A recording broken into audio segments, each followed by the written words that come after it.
할렐루야. 동남아시아에 가면 코끼리를 애완동물로 키웁니다. 한 5톤에서 7톤 정도 되는 코끼리들인데요. 집에서 키우는 애완동물이 되기도 합니다. 참 안타깝죠. 그런데 이 큰 코끼리를 어떻게 묶어 놓는 거 하니 발에다가 쇠사슬을 묶어 놓는데요. 이 코끼리가 어려서 태어나서부터 쇠사슬을 묶어 놓는다고 합니다. 이 코끼리가 이 쇠사슬을 끊을 수 있을까요? 제가 이전에 일속속회를 한참 할 때 어르신들께 이런 질문을 드리면은요, 이 어르신들은 참 재미난 대답들을 많이 하셨어요. 그렇죠? 권사님 어떻게 생각하세요? 코끼리가 쇠사슬을 끊을 수 있을까요? 없을까요? 네, 당연히 끊을 수 있습니다. 그런데 끊지 않습니다. 왜 그런가 하면 코끼리는 생각보다 기억력이 좋습니다. 그래서 한 번 갔던 길은 잘 잊어버리지 않는다고 합니다. 이런 코끼리를 아기 때부터 쇠사슬에 묶어 놓으니까 이 코끼리가 생각이 든 겁니다. 아, 나는 쇠사슬을 끊지 못하는구나. 이렇게 생각하는 거예요. 코끼리에게 나는 쇠사슬을 끊을 수 없다는 믿음이 심어진 겁니다. 이것도 믿음입니다. 문제는 이 믿음이 다 자란 어른 코끼리가 되어서도 나타난다는 겁니다. 어른이 되면 쇠사슬을 충분히 끊을 수 있는데도 불구하고 시도조차 하지 않고 가만히 묶여 있습니다. 그런데 실제로 우리나라에서 코끼리가 탈출한 사건이 있었습니다. 뉴스를 한번 찾아보시면요, 2005년도에 어린이 대공원에서 코끼리가 6마리가 탈출을 했습니다. 이 인근 교통이 마비되고 식당들이 쑥대밭이 되었습니다. 막 가게에 유리창을 깨고 들어가고 집길은 난장판을 만들고 거기에 있는 음식들을 막 집어먹고 사람들이 맞아가지고 뒤로 넘어져갖고 깨져서 정말 중상을 입기도 하고요. 정말 난리가 났었습니다. 당시 기자가 사육사에게 코끼리가 어떻게 탈출했는지를 물어봤어요. 그랬더니 코끼리 절대로 탈출할 수가 없는데 이상합니다. 한번 알아봐야 될 것 같습니다. 이렇게 대답을 했습니다. 왜냐하면 똑똑하니까요. 그런데 이 주범을 찾아서 코끼리의 전력을 살펴보니 동물원에서 하는 코끼리쇼 중간중간 쉬는 시간에 몸을 이리저리 이렇게 흔들다가 담벼락이 팍 하고 무너지면서 쇠사슬이 끊어졌던 이력이 있더랍니다. 그때 코끼리가 어떤 생각을 하게 된 거예요? 믿음이 쑥 하고 들어온 거예요. 아, 나는 쇠사슬을 끊을 수 있는 코끼리구나. 이런 생각이 들어온 거예요. 그래서 전문가들이 이야기하기로 앞으로 그 코끼리 키우기 힘들겠다 이렇게 이야기를 했답니다. 코끼리에게 새로운 종류의 믿음이 생긴 겁니다. 나는 쇠사슬 끊을 수 있는 코끼리야. 한번 따라해 볼까요? 나는 쇠사슬 끊을 수 있는 코끼리야. 네, 맞습니다. 코끼리에게 새로운 믿음이 들어갔을 때 쇠사슬만이 아니라 동물원만이 아니라 공권력이 감당하지 못하는 코끼리가 되었습니다.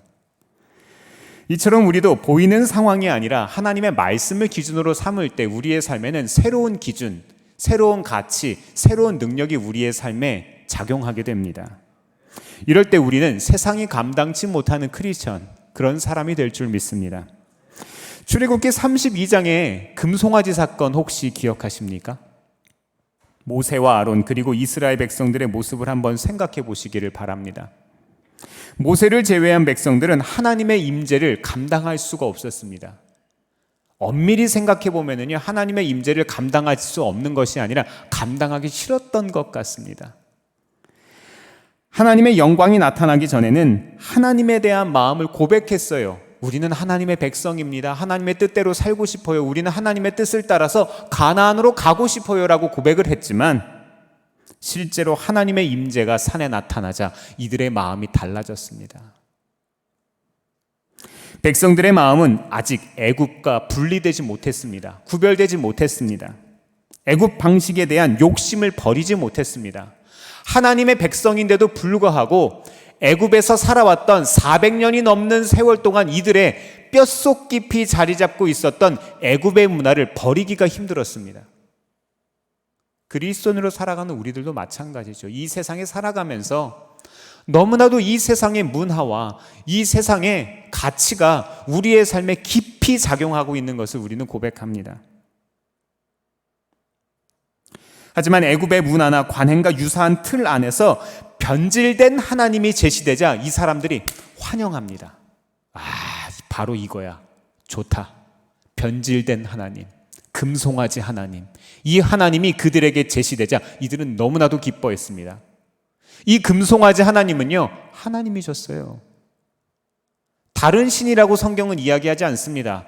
이들은 아론에게 하나님을 만들어 달라고 이야기했습니다. 눈에 보이는 하나님, 견적 나오는 하나님, 내 손에 잡을 수 있는 그런 하나님. 이 하나님을 이들이 원했어요. 자신들의 참 욕심인 애국과 하나님을 이제 드디어 둘 다 가질 수 있게 되었습니다. 그들은 애국과 하나님을 짝하여 섬기기를 원했습니다. 성경은 사탄을 공중권세 잡은 자, 이 세상의 신이라고 말하죠. 우리 생활 방식의 무수한 틀과 관행들은 세상의 영을 통해서 빚어집니다. 따라서 우리는 하나님의 방식과 세상의 방식이 충돌할 때 반드시 하나님의 방식을 선택해야 합니다. 그렇지 않으면 우리는 세상을 지배하는 악한 영의 영향력 쪽으로 계속하게 끌려갈 수밖에 없습니다.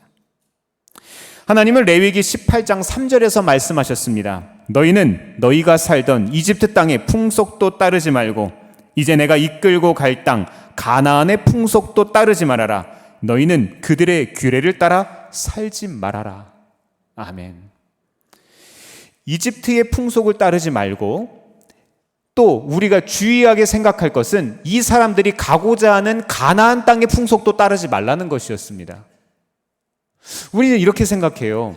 아니, 내가 가나안 땅에 가려면 그 사람들의 문화를 존중하고 그 사람들의 문화를 따르고 그 사람들의 문화를 수용해야 하는 거 아니야? 이게 마땅한 거 아니야? 이렇게 생각할 거 아닙니까? 그 사람들과 더불어 살아가야 하는데. 네, 그렇죠. 그럼에도 불구하고 하나님께서는 말씀하십니다. 그 사람과 함께 살아가지만 그 사람들을 무시하라는 게 아닙니다. 단지 그 사람들 속에서 살아갈 때에도 하나님을 잃지 말라는 거예요. 그들을 구원해내신 것도 하나님이시고 그들을 이끌어 가신 것도 하나님이시고 그들을 인도하시고 함께 하시는 그 기준이 하나님이라는 겁니다. 그것을 잊지 말라는 겁니다. 우리는 세상 방식을 분별할 뿐만 아니라 그들처럼 행동해서도 안 됩니다. 바울 사도 역시 이 세대를 본받지 말고 오직 마음을 새롭게 함으로 변화를 받으라고 우리에게 이야기합니다. 사랑하는 성도 여러분, 하나님의 나라의 방향과 세상의 나라의 방향은 정반대입니다. 예수님이 말씀하신 것처럼 둘 사이에 조화가 없습니다. 말씀을 한 군데 찾아서 읽어보겠습니다. 요한복음 15장 18절에서 19절입니다. 말씀을 띄워주세요. 시작. 세상이 너희를 미워하거든 세상이 너희보다 먼저 나를 미워하였다는 것을 알아라. 너희가 세상에 속하여 있다면 세상이 너희를 자기 것으로 여겨 사랑할 것이다. 그러나 너희는 세상에 속하지 않았고 오히려 내가 너희를 세상에서 가려 뽑아냈으므로 세상이 너희를 미워하는 것이다. 아멘. 예수님은 우리를 택해서 세상적인 방식에서 나오게 하셨습니다. 그래서 세상이 우리를 미워한다고 예수님은 설명하십니다. 한번 생각해 보세요. 정말 세상이 나를 미워합니까? 세상이 우리를 미워하고 있습니까? 지난 수십 년간, 아니요, 지난 수세기간 교회는 마치 예수님의 이 말씀이 틀렸음을 증명해 왔습니다. 우리는 세상적인 기준에 맞기 위해서 최선을 다해 왔습니다. 우리는 세상의 인정과 예수님의 인정을 둘 다 동시에 받을 수 있다고 굳게 믿어왔습니다. 저와 가깝게 지내는 가정이 있는데요. 그 가정의 모토가 뭔가 하면요, 세상에서 영향력 있는 크리스찬입니다. 네, 너무 바람직하죠. 너무 멋있죠. 그 가정이 살아가는 모든 신앙의 고백들이 너무나도 참 괜찮아서 저도 기도할 때마다 그 가정에 대한 마음이 참 기쁩니다. 그럼에도 불구하고 우리가 잊지 말아야 하는 것은요, 이 세상에서 우리가 높은 지위에 올라야만, 무언가 많이 소유해야만, 무언가 남보다 탁월한 가치를 가져야만 영향력 있는 그리스도인이 아니라는 겁니다. 왠지 아세요? 하나님의 영향력이 있으시거든요. 하나님이 위대하시거든요. 하나님이 모든 것을 아시거든요. 그분께 우리가 붙어 있으면, 그분과 함께 한다면 그분이 하십니다. 내가 위대해서 하는 게 아니에요. 내가 탁월한 게 아닙니다. 예수님은 우리가 세상에 속해야만 세상이 우리를 사랑한다고 이야기합니다. 예수님은 말씀합니다. 우리가 예수님께 속해야만 우리가 예수님과 하나라고 말입니다. 초대교회와 오늘날 성도들의 모습을 살펴보면 큰 차이를 발견할 수 있습니다. 초대교회 성도들의 특징은 구별된 생활 방식이었습니다. 모든 것들이 구별되었어요. 공산주의처럼 모두 공동생활을 하라는 이야기가 아니에요. 그것의 정신을 우리가 생각해 보자는 겁니다. 아무도 그들에게서 세상의 방식과 관행을 찾아볼 수가 없었습니다. 다른 사람들이 그렇게 하니까, 문화가 그러하니까, 이 시대가 그러하니까 이런 것이 아니었습니다. 그들은 어떻게 해서든 하나님의 말씀을 지키고 하나님의 말씀이 이야기한 대로 자신의 삶에서 그것을 구현해내고 살기를 원했습니다. 그들은 주변 사회와 완전히 달랐습니다. 완전히 다른 원리와 가치관 밑에 살았기 때문입니다. 오직 하나님의 말씀이 그들의 삶의 중요한 기준이었습니다. 그들은 육신 안에 살았지만 육신을 쫓아 살아가지 않았습니다. 그들은 법을 지켰지만 법을 능가하는 삶을 살았습니다. 이 시간 우리들에게도 이 마음이 회복되기를 바랍니다. 윤리적이시길 바랍니다. 도덕적이시기를 바랍니다. 법을 잘 준수하시기를 바랍니다. 하지만 그것을 능가하는 삶을 살아가시기를 바랍니다. 그리스도인들은 마땅히 그래야 합니다. 그 위에 존재하는 가치가 있어야 하는 거예요. 법만 지키고 살아가지 마세요. 도덕적이라고 만족하지 마세요. 초대교회 성도들은 모든 사람들을 사랑하고도 모든 사람들에게 미움받은 것 아십니까? 그들은 굴욕을 당했지만 그 굴욕을 영광으로 알았습니다. 하나님의 이름을 위해서 하는 그들의 삶 자체가 그들의 삶의 훈장이고 명예였습니다. 그들을 미워하는 사람들은 미움의 구실을 찾아낼 수가 없었습니다. 지금 우리를 미워하는 사람들은 큰 수고 없이도 미움의 정당한 이유들을 댈 수 있죠. 털어서 먼지가 너무 많이 나요. 우리는 사역과 또 삶의 많은 영역들에서 수많은 문제들을 일으킵니다. 이런 비참한 사건들이 왜 생길까요? 바로 우리의 욕심 때문입니다. 욕심. 남보다 나아지고자, 남들보다 무엇인가를 더 많이 가지고자, 남들보다 무언가를 더 높은 자리에 가고자 하는 그 욕심. 많은 교인들 뿐만 아니라 교회 지도자들까지도 세상이 주는 만족을 쫓으며 물질 만능주의의 삶을 살아갑니다. 우리들의 목적이 무엇입니까?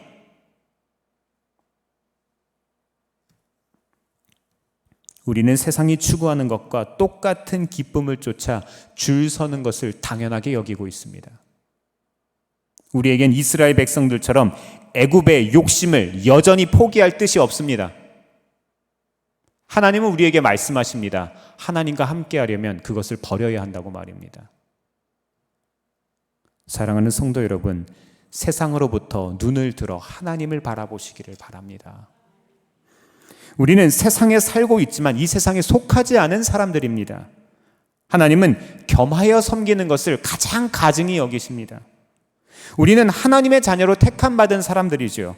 우리는 세상의 방법과 관행에 욕심낼 필요가 없습니다. 잘 들어보시기 바랍니다.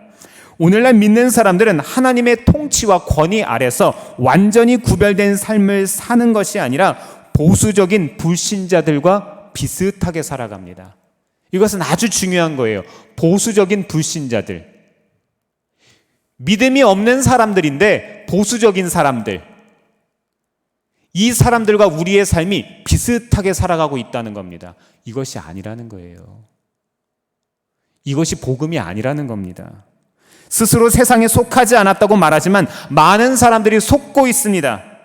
하와는 좋아 보이는 쪽을 선택했지만 그것이 하나님의 길에서 철저히 어긋났던 것 기억하시기 바랍니다. 세상과 구별되지 못한 그리스도인들은 하나님만이 아니라 사회와도 얽매여 있습니다. 그렇기 때문에 사회의 경계선이 바뀔 때마다 그들의 삶이 달라집니다. 세상의 기준이 달라질 때마다 우리의 삶이 달라지는 거예요. 그래서 달라집니다. 예를 들어 제가 어렸을 때 TV에서 15세 정도 하면은요, 연인들끼리 포옹을 하거나 입맞춤을 하는 장면에서 화면이 넘어갔어요. 다음 장면으로. 그런데 지금 어떻습니까? 네, 더 말씀드리지 않아도 더 잘 아실 겁니다. 같은 15세 관람 영화, 드라마인데 왜 달라졌습니까? 과거의 불신자들을 경악하게 했던 장면들이 요즘 대다수 믿는 사람들에게 당연한 장면으로 받아들여집니다. 여러분은 하나님의 나라 방식에 지배당할 것입니까? 아니면 애굽의 욕심의 지배에 당하시겠습니까? 이 세상은요, 우리가 눈치채지 못할 정도로 조금씩 계속해서 변해갑니다. 10년, 20년, 30년쯤 지나 보니까 세상이 얼마나 변해 있습니까? 많이 변해 있습니다. 제가 25살 때만 해도 지금 할로윈 축제 같은 이런 일은 없었습니다. 아예 이런 것은 우리나라의 문화가 아니었어요. 그냥 영화에서 미국 사람들이나 하는 것으로 생각했어요. 근데 약 한 20년이 지났더니 지금 어떻습니까? 조금씩 세상은 바뀌어갑니다. 우리에게 그런 문화가 아무렇지도 않게 당연하게 받아들여지고 있습니다. 믿는 우리가 깨어있지 않으면, 하나님과 세상을 겸하여 섬긴다면 우리의 기준도 조금씩 바뀌어갈 수밖에 없습니다. 사랑하는 성도 여러분, 우리의 기준이 유일한 하나님의 말씀이 되길 바랍니다. 하나님은 회전하는 그림자가 없으신 분이십니다. 하나님 나라의 길과 기준은 불변합니다.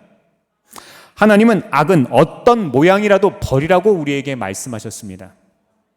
그런데 왜 우리는 폐역한 현 세대가 빚어낸 이 문화와 풍속을 보려고 예약하고 줄 서고 구독하고 돈을 내고 있습니까? 세상 사람들에게는 참된 분별력이 없습니다. 방송국, PD나 영화감독, 음악인들, 이 대중문화를 선도해 간다고 하는 이런 사람들, 이 불신자들에게도 참된 분별력이 없습니다. 대통령이요? 대통령에게도 없어요. 우리는 나라에서 정해주는 등급에 의지하면 안 됩니다. 12세, 15세, 18세 여기에 의지하면 안 돼요. 하나님은 변해가는 세대와 함께 변하고 계시지 않습니다. 세상과 하나님은 변해가시지 않습니다. 하나님의 기준이 변하지 않았는데 왜 우리들의 기준이 변했습니까?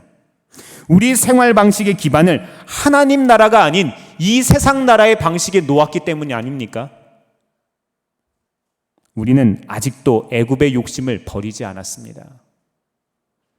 이런 모습은 옷차림, 재정에 대한 태도, 사업 방식, 정치적 견해, 사람들을 대하는 방식, 이 많은 것들을 통해서 자연스럽게 드러납니다. 초대교회 교인들은 하나님 나라의 방식을 본받았기 때문에 주변 문화와 자신들을 구별했습니다. 그들은 세상에 굶주리지 않고 주님을 아는 것에 굶주린 사람들이었습니다. 여러분이 가장 갈망하는 것, 가장 원하고 바라는 것 무엇인지 한번 생각해 보세요. 과연 주님이십니까? 그들에게 세상 문화의 유혹은 아무런 힘이 없었습니다. 주님을 향한 그들의 갈급함, 그들의 열정이 있었기 때문입니다. 자기 소유의 모든 것을 버린 대가도 주님을 아는 그 지식에 대하면, 주님을 아는 그 상급에 비하면 아무것도 아니었습니다. 그들은 입술로 고백함과 더불어 꼭 그렇게 살았습니다. 이러한 생활 방식이 그들 가운데 건강한 훈련을 낳게 된 것입니다. 창세기 말씀을 보면 아브람은 하나님의 명령을 듣고 본토 친척 아비집을 떠납니다.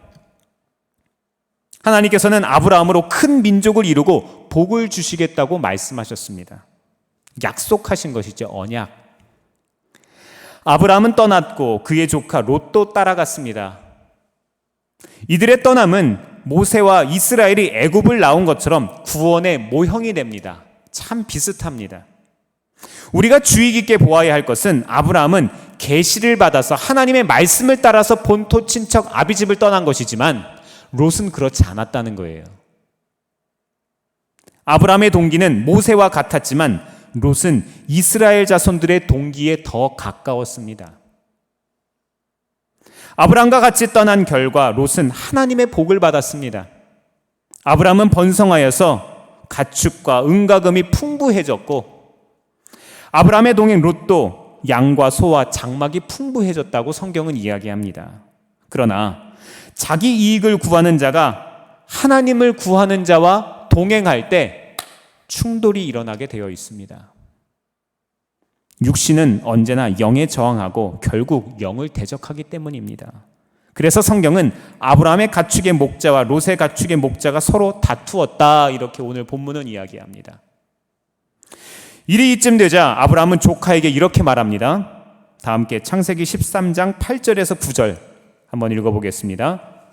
8절에서 9절입니다. 시작. 아브라함이 롯에게 말하였다. 너와 나 사이에 그리고 너의 목자들과 나의 목자들 사이에 어떠한 다툼도 있어서는 안 된다. 우리는 한 핏줄이 아니냐.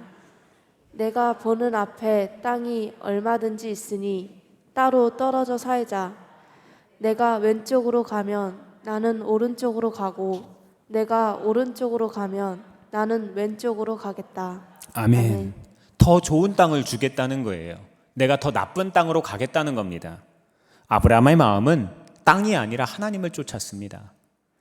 그에게 세상이 줄 수 있는 것들은 더 이상 중요한 것이 아니었습니다.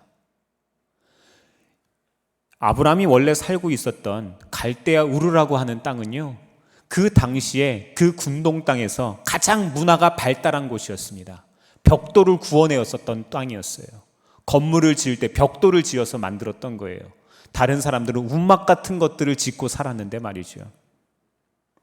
거기서 떠났던 아브라함, 모든 것들을 두고 하나님만을 쫓아서 그 먼 땅으로 이방인이자 나그네로 살아갔던 그 아브라함에게 하나님이 가장 중요했습니다. 그에게 세상이 줄 수 있는 것들은 더 이상 중요하지 않았습니다.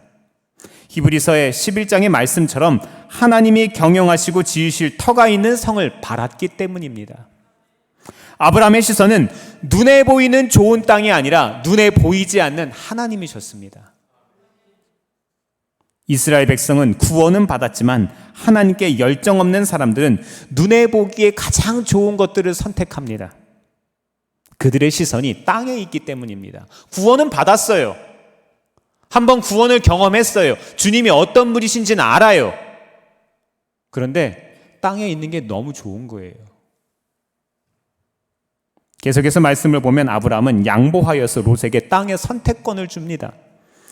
창세기 13장 10절에서 12절 한번 같이 읽어보겠습니다. 시작. 롯이 멀리 바라보니 요단 온 들판이 소알에 이르기까지 물이 넉넉한 것이 마치 주님의 동산과도 같고 이집트 땅과도 같았다. 아직 주님께서 소돔과 고모라를 멸망시키시기 전이었다. 롯은 요단의 온 들판을 가지기로 하고 동쪽으로 떠났다. 이렇게 해서 두 사람은 따로 떨어져서 살게 되었다. 아멘. 아멘. 롯이 택한 땅은 아주 좋아 보였습니다. 누가 봐도 좋아 보였을 거예요. 그 펼쳐진 땅에서 번성과 안락이 자신을 기다리는 것처럼 느껴졌을 겁니다. 13장 3절 말씀을 보면 이들이 전에 그 땅을 이미 지나간 적이 있어요. 그랬기 때문에 이곳은 롯에게 굉장히 낯익은 땅이었습니다. 아마 이미 생각하고 있었을 거예요. 삼촌이 저 땅을 선택하시면 어떡하지? 이렇게 생각했을 거예요. 롯은 13장 13절 말씀에 소돔 사람들은 악하여 하나님을 거슬려서 온갖 죄를 짓고 있었다는 사실도 알고 있었을 겁니다. 이미 들었을 겁니다. 어쩌면 그래서 눈을 들어서 바라보았는지도 모릅니다. 자세히 본 거예요. 성경은 그것을 표현하는 겁니다. 내가 과연 저기에 가서 살아도 될까? 견적을 내본 거예요. 롯은 그 땅에 있는 복과 악을 저울질했습니다. 그의 내면에는 아브라함에게 있던 하나님을 향한 열정보다 행복한 삶에 대한 욕심이 더 많았습니다. 다시 한번 말씀드립니다. 하나님을 향한 열정보다 행복한 삶에 대한 욕심이 더 많았습니다. 여러분은 어떠하십니까? 저는 어떠할까요? 그래서 롯은 그 땅의 악함은 뒤로 하고 자신은 그 악에 물들지 않을 수 있다고 잘못 믿었습니다. 롯이 장막을 옮겨 소돔까지 이른 것은 악한 사회 중심부와 조금은 떨어져 있으려는 생각이었던 것 같아요. 그는 다분히 오늘날 우리들과 비슷하게 행동했습니다. 우리들은 이렇게 생각합니다. 약간 발 디디는 것 정도야 괜찮지 뭐. 나는 악한 것들 구별할 수 있잖아. 남들도 다 하는데 이 정도는 괜찮지. 나는 거리를 이 정도 두고 있으니까 괜찮을 거야. 사랑하는 성도 여러분, 성경은 우리에게 이야기합니다. 악은 어떤 모양이라도 버리라고요. 오만한 자리에는 앉지도 말라고 성경은 이야기합니다. 소돔성과 거리를 두려던 롯의 의도는 선했을지 모르지만 얼마 후 그는 성 근처 장막을 떠나 조금씩 옮겨 다니다가 결국엔 소돔 성 안에 있는 집으로 이사하게 되었습니다. 이것이 결과입니다. 세상적인 욕심이 롯만 아니라 그의 가정 전체를 소돔 성 안으로 끌고 들어왔습니다. 롯은 자신의 욕심과 육신의 즐거움을 위해 악한 자들 근처에 살기로 선택했습니다. 성도인 우리가 불의가 난무하는 영화나 세상령에 젖은 잡지를 읽거나 악한 행실이 있는 장소에 가기로 선택하는 것 비슷합니다. 이것은 우리의 마음에, 우리의 영에게 고통을 주겠다는 거예요. 그러나 더욱 비참한 것은 그렇게 함으로써 우리가 하나님께 나아갈 수 있는 특권을 우리 스스로 잃어버린다는 것 아십니까? 이 말씀을 들으면서 이렇게 물어보실지도 몰라요. 목사님, 예수님은 죄인들과 식사하셨잖아요. 네, 그렇게 하셨지요. 예수님은 그들과 함께 하셨고요. 그들을 위로하셨고요. 그들을 격려하셨고요. 그들을 치유하시고 그들을 해방하셨습니다. 맞습니다. 예수님은 그들과 함께 하셨어요. 그러나 예수님은 죄인들에게 복음을 전하러 그곳에 들어가셨지 그들과 함께 시간을 즐기려고 들어가신 게 아닙니다. 우리가 잊지 말아야 할 것이 여기에 있다는 겁니다. 우리의 목적이 어디에 있냐는 거예요. 우리의 눈에 보기에, 우리의 손에 만지기에, 우리의 가슴에 느껴지기에 즐거운 것을 하러 그곳에 가시는 겁니까? 아니면 그들을 사랑하고 섬기려고 가시는 겁니까? 바로 알아야 할 것은 예수님은 오락이나 안식을 얻고자 그곳에 가신 것이 아니었다는 겁니다. 예수님은 생명을 전하러 가셨지 그곳에서 생명을 얻지 않으셨습니다. 왜냐하면 예수님 자체가 생명이시니까요. 사랑하는 성도 여러분, 우리에게는 예수님의 생명이 있습니다. 우리는 그 생명이 있는 사람들이에요. 그래서 우리는 그 생명을 전하러 가는 것이지 우리는 거기서 생명을 얻는 게 아닙니다. 우리는 세상 방식과 세상 풍속에서 참된 안식을 얻을 수 없습니다. 자, 이제 말씀을 적용할 때입니다. 단풍이 절정이 들어가는 시즌이 되었습니다. 너무 아름답죠. 사람들은 많이들 이제 산으로 들로 다닐 겁니다. 어떻습니까? 어떻게 해서든지 하나님의 임재를 벗어날 계획을 세우고 계십니까? 지난밤 또 가슴 아픈 이야기들을 들었습니다. 사망자가 더 늘었다고 이야기를 하네요. 151명까지 늘었다는 것을 예배 전에 제가 봤는데요. 너무나도 가슴 아픕니다. 이런 상황에서 우리가 무엇을 어떻게 해야겠습니까? 우리의 삶 가운데 하나님과 친밀함을 누리시기를 바랍니다. 그분의 기준으로 우리의 기준을 바로 잡으시기를 바랍니다. 그리고 그분이 말씀해 주시는 대로 세상을 위로하고 치유하시기를 바랍니다. 우리는 그들과 함께 더불어 살아가지만 우리의 목적과 동기는 그들과 달라야 합니다. 다시 한번 말씀드리지만 교회에서 봉사하고 있다고 해서 하나님과 친밀함 누리는 거 아닙니다. 예배드리고 있다고 해서 하나님과 친밀함 누리고 있는 거 아닙니다. 가족들과 여행 갔다고, 친구들과 놀러 갔다고 해서 하나님을 떠나 세상 속에서 살고 있는 거 아닙니다. 우리가 그렇게 생각하시면 안 돼요. 교회란 건물로서의 교회가 아니라 믿는 사람 한 사람 한 사람으로서 교회로 하나님이 세워주신 것 아십니까? 우리는 언제 어디서나 그리스도인으로 살아야 합니다. 어떤 사람과 어떤 장소에 있든 무엇을 하든 언제나 하나님을 의식하고 하나님을 기쁘시게 하고 하나님께 영광 드리는 우리의 동기, 우리의 그 목적, 이것이 가장 중요합니다. 이 기준이 바로 서야 한다는 겁니다. 예수님은 즐겁기 위해서 죄인들과 함께 하시지 않으셨습니다. 안식을 얻고자 그들과 함께 하지 않으셨습니다. 행복을 얻고자 그들과 함께 하신 게 아니라니까요. 예수님은 그곳에 생명을 전하러 가셨습니다. 생명. 어떤 사람과 어떤 장소에 있든 우리의 영적인 위치를 바로 아시기를 바랍니다. 우리는 이 땅에 살고 있지만 속한 사람들이 아닙니다. 우리는 예수님의 핏값으로 구원받아 하나님의 자녀로 부름받은 사람들입니다. 하나님의 임재에서 벗어나시지 말길 바랍니다. 하나님과 세상은 겸하여 섬길 수 없기 때문입니다. 사랑하는 성도 여러분, 어떤 믿음의 기준을 결단하셨습니까?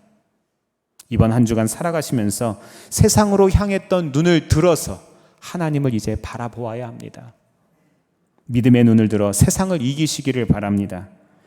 세상이 감당치 못하는 그리스도인, 이 기준이 분명한 사람, 그것이 우리가 되기를 바랍니다.